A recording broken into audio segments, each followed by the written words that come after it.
have Dr. Akbar Ali Khan, who is a consultant neurosurgeon at Shifa International Hospital, Islamabad. Dr. Akbar Ali Khan graduated from Khyber Medical College, Peshawar. He received his postgraduate neurosurgical training from United Kingdom. Previously, he's worked as a honorary senior clinical lecturer in neurosurgery at University of Glasgow. He has a special interest in minimally invasive transsphenoidal resection of pituitary tumors. He is the first surgeon in Pakistan to perform endoscopic transsphenoidal resection, as well as the first one to perform awake craniotomy in Pakistan. He has numerous peer-reviewed publications in international journals. I feel very honored to invite Dr. Akbar Khan to give his talk. Okay, so can you hear me clearly now? Yes, yes. Thank you. I think you're set to go. Thank you. Okay, so thanks for the introduction by Tajammul. We work together at Shifa International. And I would like to add a few things before I go into the talk. He mentioned I performed the first endoscopic surgery in Pakistan. That's not the case actually, because I'm sure endoscopic surgery was being performed, but I would say that I started doing endoscopic surgery in this part of the Pakistan, in this region. Anyway, many thanks for the invitation from the Pakistan Endocrine Society for letting me present, and I've had two very good speakers talking about acromegaly from endocrine point of view. My main topic was to talk about the surgical perspective in the management of acromegaly, and having trained and seen the both worlds. I mean, working in United Kingdom, also in US, and then in Pakistan. I would like to say that the picture that I've just put up is the picture of Sir Victor Horsley. He was the first person to operate on a pituitary tumor, and that was around close to 100 years ago. And the department that I was trained in was Victor Horsley Department of Neurosurgery, that's University College London. The reason I've put this picture up is that because when you're getting trained as a neurosurgeon, it's very important, especially in functional tumors or endoscopic or pituitary surgery, which is called as a higher end specialty. The reason being is that because it requires a certain amount of training. So, I mean, one of my major trainers was Mr. Powell. He's on the right side. Actually, and the chap on the left is Michael Palin. He's very well known for traveling the Himalayas. Mr. Powell actually saw me many years ago when I was at a cadaveric course trying to do a cellar dissection. And at that point, he decided that, okay, so he saw me doing a cellar dissection while I was doing a cadaver. And then he decided to take me under his wing and then train me into pituitary surgery. So it's something that we need to understand, that cadaveric surgery or courses or workshops are important, but at the same point, after that, you need to be properly trained in the art of pituitary surgery. This is something I consider personally a very sacred form of neurosurgery. But it's still not something new. It's been ongoing since the times of pharaohs. This is like the X-ray of Ramesses II, and that shows that people could go through the nose and perform transsphenoidal surgery even like close to 4,000 years ago. Initially, when the surgery for acromegaly or any other pituitary tumor started, majority of the tumors were getting a subfrontal approach via craniotomy. And that was something that was used, but it carried a high morbidity, of course, and mortality back in the day.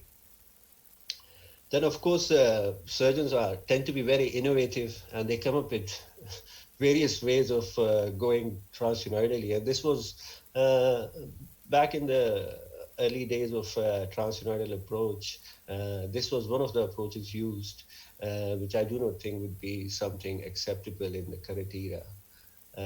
Then, of course, this is the classic image of Harvey Cushing, I mean, he used to use a sublabial approach and perform pituitary surgery. And I mean, having trained in United Kingdom as well, I still know one person who's currently doing still sublabial approach, but it's not something that is currently used very often. Harvey Cushing was quite clear about his results, and he had performed, I think, around 200 or so surgeries sublabially. Considering the surgical perspective, I'm not going to go into the nasal anatomy, but from acromegaly point of view, one thing is very important, that when you're operating on an acromegalic nose, you can see the nasal turbinates.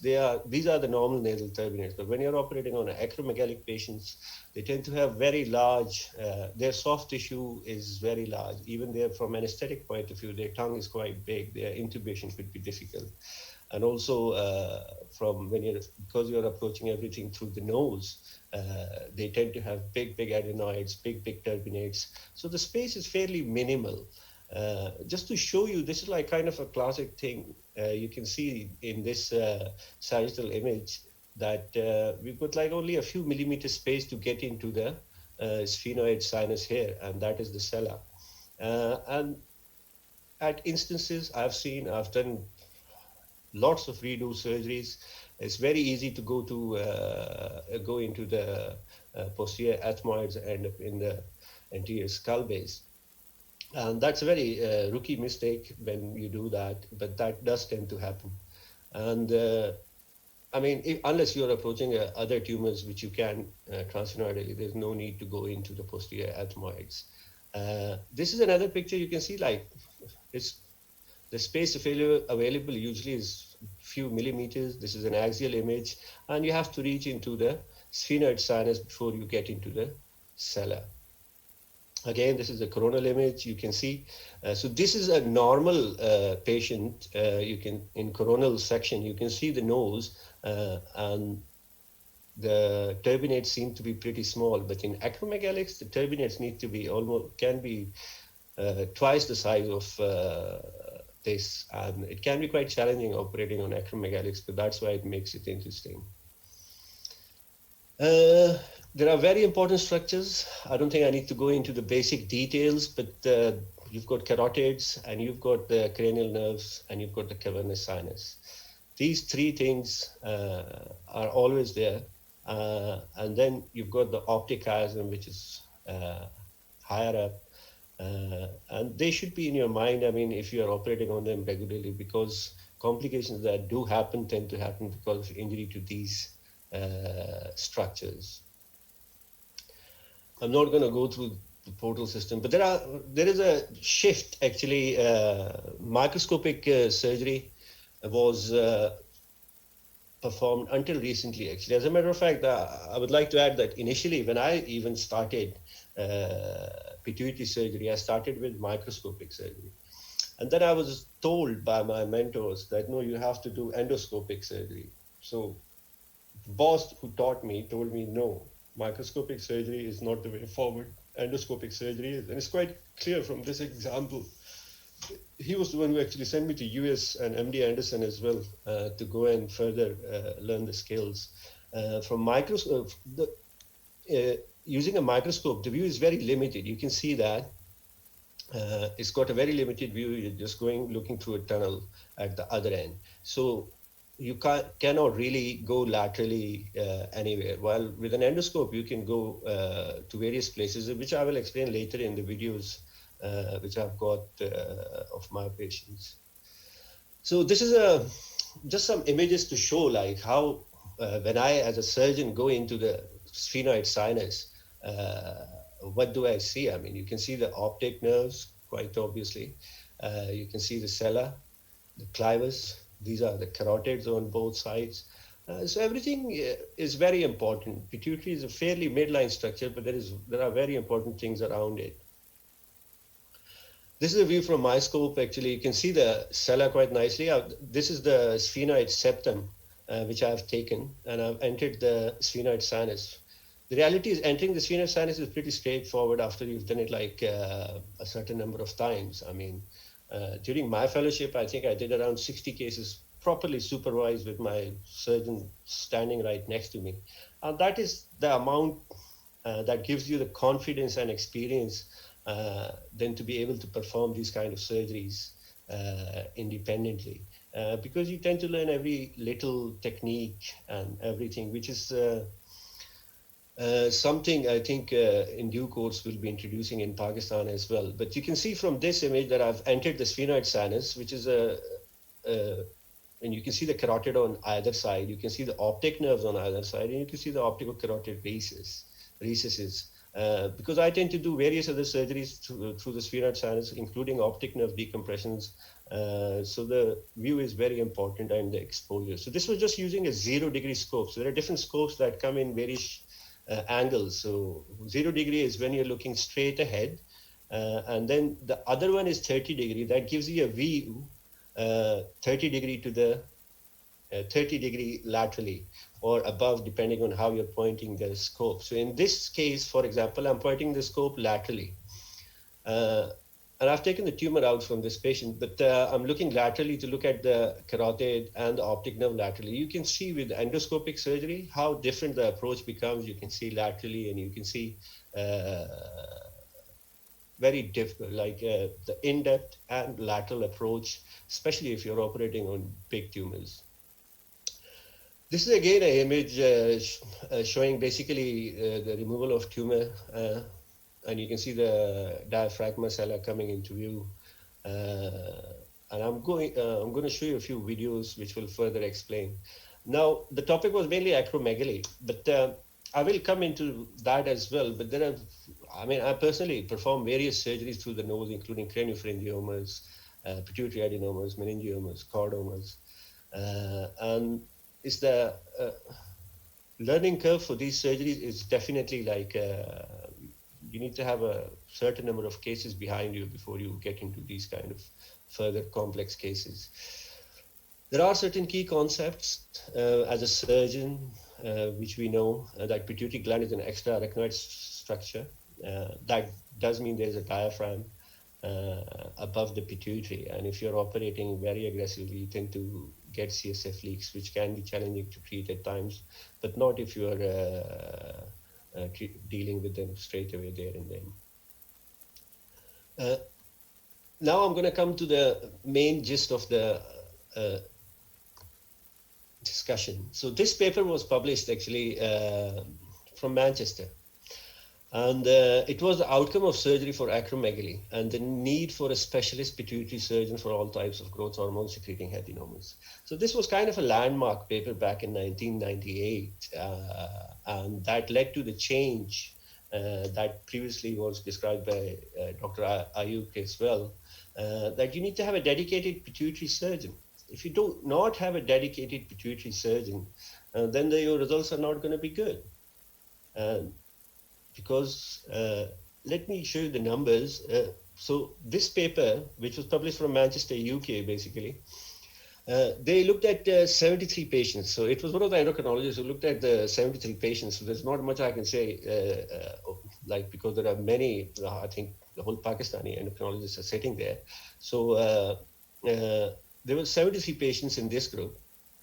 And the surgeries were performed by 9 neurosurgeons in one area of Manchester.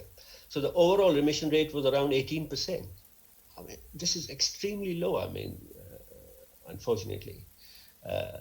I've got my own results as well. And overall, I think the results for pituitary surgery, I think Colonel Shahid, I think was 29 or 30%. I don't remember now. His presentation was just before me. That's still very low. So the results should be falling around between 50 to 70% overall. But the reason for that was that there were 9 neurosurgeons performing 73 surgeries. And the overall remission rate in their case was 18%. Microadenomas, as discussed before, was 39%. And macroadenomas, 12%. Now we'll come to the macroadenomas and looking at the classification of why certain results can be certain tumors can be challenging. And there's a very good review paper in Cancers, and that was looking at the pituitary adenomas and their invasiveness. From surgical point of view, whenever I look at a scan, I can't tell from looking at the scan whether cavernous sinus has been involved or not. And the reality is with endoscopic surgery, then you can further define them, which this paper looked at. So Noss was the first person who described this classification back in 1993. And what he did was, of course, it's quite clear looking at the cavernous sinus. So this is grade 0. So the tumor is not just within the sella and not involving the cavernous sinus, is going towards the cavernous sinus, is involving the cavernous sinus, and then it's going into the cavernous sinus. Now, grade 3 initially was grade 3 and 4, but this whole classification was then revised into 3A and 3B. The reason was because of endoscopic surgery. The reality was in grade 3, 3A is a tumor that is probably just going into a small nook or crack into the cavernous sinus, and 3A is something that you can still cure with endoscopic surgery. But the 3B is not something you can cure with endoscopic surgery. And then there is grade 4, which is the complete encasement of carotid, which, as we've discussed before, is not something you can cure with just surgery, despite surgery being the first line. So you can now understand that the endoscopic surgery or endoscopic pituitary or acromegaly surgery tends to be, because these are functioning tumors. I mean, they're life limiting for patients. They've got a lot of complications if patients' growth hormone or IGF-1 does not seem to come down. Then I think a surgeon not just needs to be experienced in doing these surgeries regularly, but also endoscopic surgery is what should be used in the current day and age. And majority of the centers in UK, and I think we are gradually working in Pakistan as well to build up that service in that way. I mean, my theatre setup in various, I mean, I used to be a consultant neurosurgeon in Glasgow, covering the whole west of Scotland at one point. And this is the same setup in Pakistan. Basically, you need an endoscope, and you need the normal kit, but what you need is an experienced surgeon who's dedicated to pituitary surgery. I wanted to show a few videos, and if I'm sharing my screen, I think I had wait a second. So pituitary adenomas I mentioned before. I mean, in acromegaly, they can come as microadenomas and macroadenomas. So this is one of the microadenomas. In microadenomas, we also tend to be very, so this is, I've opened the sella, this is the sphenoid sinus. So now I'm opening the dura. And this was a microadenoma on the left side. And in that also, we have a technique which is called as extracapsular to try and take the tumor out without leaving anything behind, or even a few cells.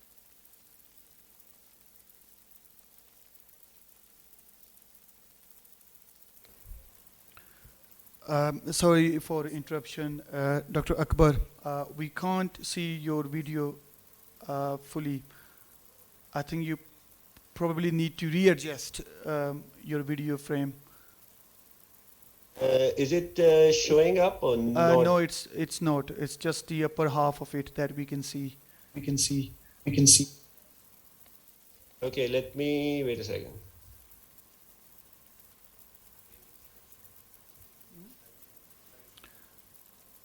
Could you try a slideshow? Maybe that will help.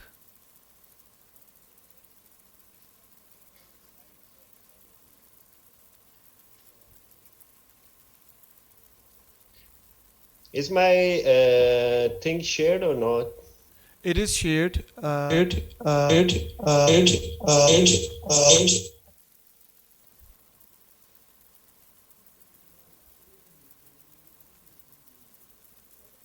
It is shared, but it doesn't look like it's in a slide mode. The slide. My desktop is shared at present. Yes. Yes.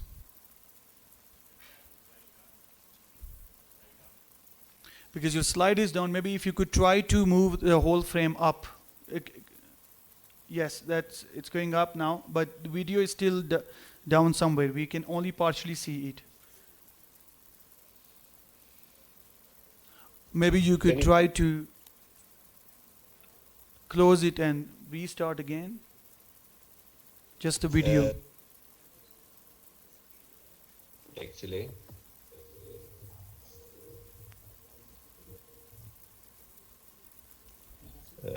wait a second. Is it coming up anywhere? No. Maybe if you could try to stop your screen share and then reshare it, maybe that will solve the problem.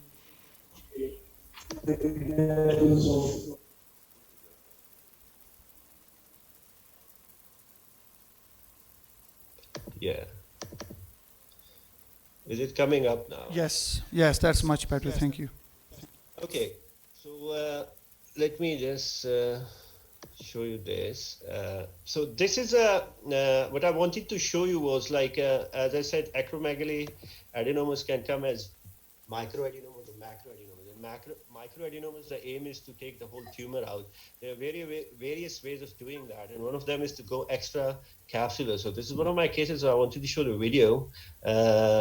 Wait a second, so that you can see. So this is, I've entered the sphenoid sinus. I've opened the cellar, and now I'm cutting through the dura. So the carotid is just lying very close next to it. And this was a left-sided microadenoma in an acromegalic. So I go in with a ring curette because they tend to be blunt. And then basically I'm moving the tumor around so that I can go around in its capsule. Of course, there's a bit of blood. I mean, there's always blood when you're doing surgery. But the idea is to go around the tumor and go extra capsular and then lift the tumor out like this. And that is for microadenomas. You can see that the tumor I've taken out from the left side. So this patient was completely cured. And then there was another video I wanted to show was, wait a second. Wait.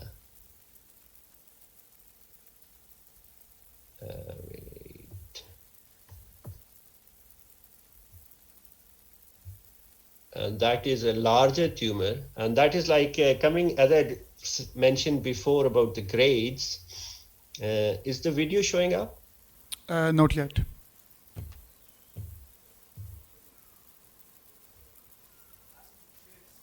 If you could share your screen, then we will be able to see your video as well. Can you see it now? Not yet. No, not. Wait a second.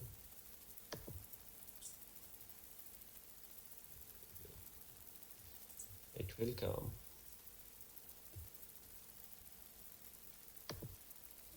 Yeah, so here it is. Okay, brilliant. Yes, we can see it. Okay, so now this is a different tumor. So this was a large tumor, and this is also macroadenoma, as I said. And if you remember the grading, I told you about how much it's going into the cavernous sinus. So grade 3A is something that is like abutting the cavernous sinus with a tiny nook, and that is something you can still go for in the first go. This was one of those tumors, not encasing the complete carotid, but going into it. So this is again the sphenoid sinus I've entered.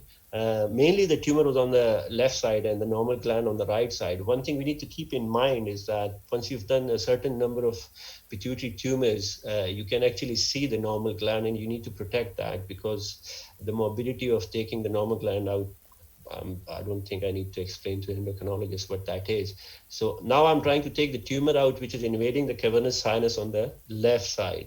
So this is like I'm trying to clean the cavity and then finding out where the tumor is. But you need to be fairly gentle, as I said before. So the carotid is just lying here.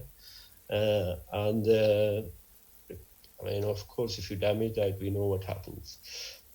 So I'm going in, and you can see the gap that the tumor is kind of going into the cavernous sinus, but not invading it. It's created a tiny pouch in there, but not causing gushing blood, which we call it as surgeons.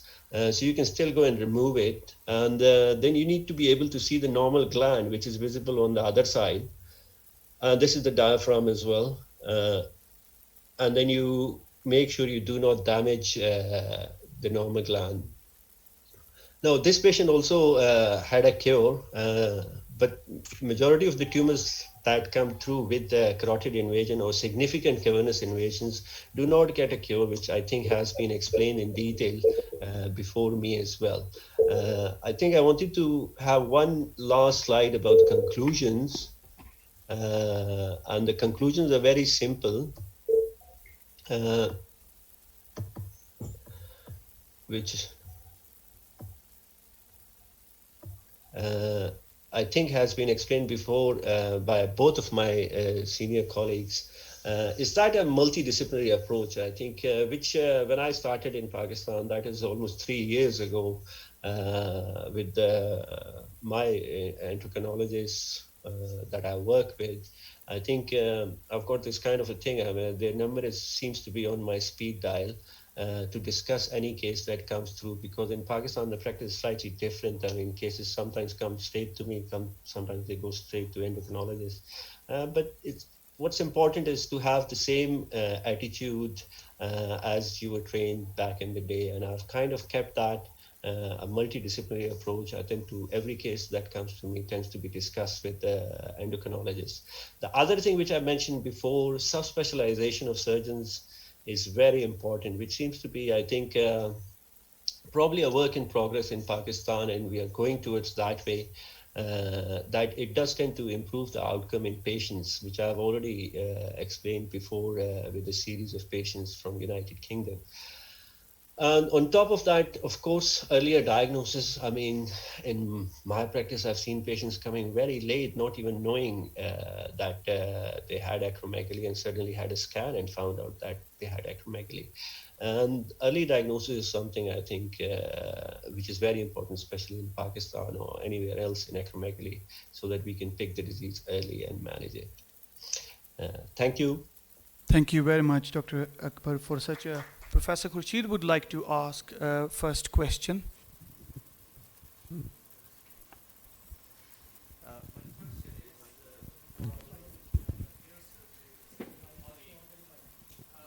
in Pakistan, we have seen many times, we see patients who are operated on by someone, maybe not specialist with especially with the pituitary gland surgery, and we see incompletely cured cases. That's one kind of setup. And second scenario is sometimes even patient is operated on by a good reputable pituitary surgeon and still has residual disease after that. When we talk about acromegaly, the situation, of course, is very frustrating in that case of scenario. In that case, for the surgeon, for the physician, for the endocrinologist, I mean, and for the patient also, to be being on very long-term treatment, very expensive treatment. And in my experience, I have seen sending them back to the neurosurgeon, trying to get a second go on this. And I find most of the surgeons kind of reluctant to have a second go. I don't know, Dr. Akbar, what is your take on this? How do you go about those patients regarding the second go for surgical removal or surgical debulking of tumor on that patient? Very important and nice question, actually. And my practice is fairly open.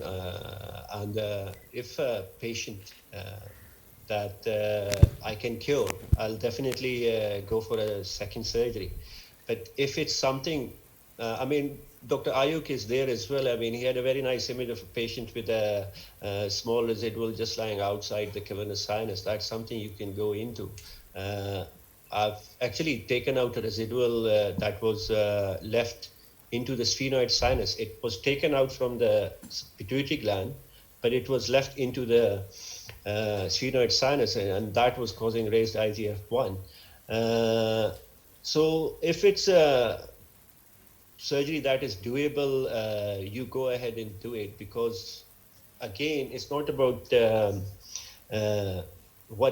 where the tumor is, or I mean, whether it's something curable or not. If it's curable, then of course I do redo surgery. I do them regularly. I do them even if they are not my patients, they've come to me. But majority of patients, I think, when I do pituitary surgery, you need to take them into confidence from day one, and you need to explain to them everything in detail. And I think my practice is fairly transparent and is open to known to people who work with me. Is that of course tumors can be left behind, and then you can go back and take them out. But the main thing is taking the patient into confidence.